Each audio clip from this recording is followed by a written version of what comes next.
Hello भाई लोग, तो ये हमारी कहानी का भाग 24 है। अगर आप लोगों ने इसके पिछले भागों को नहीं देखा है तो जाकर देख लीजिएगा और याद से हमारे चैनल को सब्सक्राइब कर लीजिएगा। तो चलिए अब हम हमारी कहानी के इस भाग को शुरू करते हैं।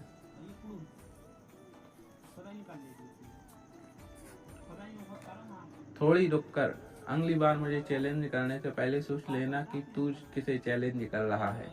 आगन्या रघुवंशी। ना हारना सीखा है मैंने और ना ही झुकना। कृतार्थ। तेरी अकर किसी दिन बहुत बहुत बुरी तरह तोड़ूंगा, याद रखना। अग्नि कुटिल मुस्कान के साथ। कोशिश कर ले। वो पलट जाती है और आगे बढ़ जाती है।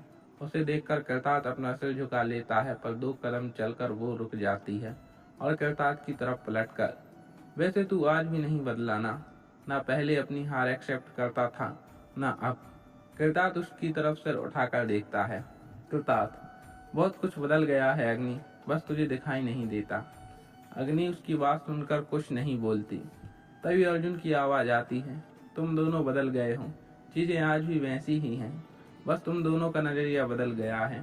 पहले तुम दोनों को एक दूसरे की गलतियां दिखाई ही नहीं देती थी, अब बस गलतियां ही दिखाई देती हैं। वो दोनों कुछ नहीं बोलते, बस एक अर्जुन ही था जिसके सामने दोनों की जुबान नहीं खुलती थी।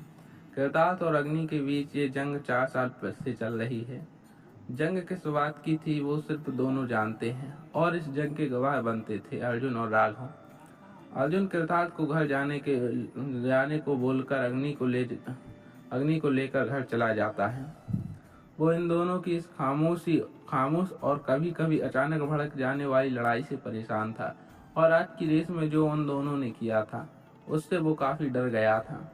दोनों ही उसे बहुत प्यारे थे। अग्नि अगर उसकी जान से भी प्यारी बहन थी तो कृतार्थ भी उसका लाडला भाई था, मगर वो जानता था कि अगर कुछ होता है तो दोनों में से कोई भी पीछे नहीं हटने वाला। वो इसी सोच में डूबा गाड़ी में बैठ जाता है।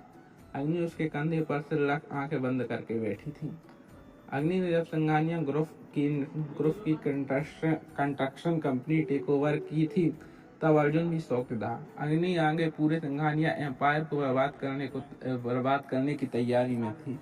वजह ये थी कि कृतार्थ ने वापस इंडिया आते ही अग्नि की कंपनी के कुछ इंटरवर्स को खरीदने की फिराक में था, ताकि उसकी कंपनी के शेयर हते आ सके।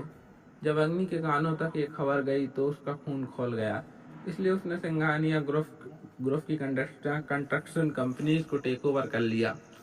अर्जुन को भी जब ये बात पता चली तो उसने अग्नि को समझाया। मुश्किल से ही सही पर अग्नि ने अर्जुन की बात मान ली। अर्जुन ने बहुत कोशिश की पर उन दोनों के बीच की जड़ तक नहीं पहुंच पाया। अर्जुन उसी सोच में डूबा था जब राघव ने उसके कंधे पर हाथ रखते हुए कहा कि भाई हम घर पहुंच गए। सब अंदर आ गए और अपने अपने कमरों में चले गए। अर्जुन ने भी अगले दिन अग्नि से बात करने की सोची, और दिन बहुत बाहर से थके होने के कारण उसे बिस्तर पर गिरते ही नींद आ गई।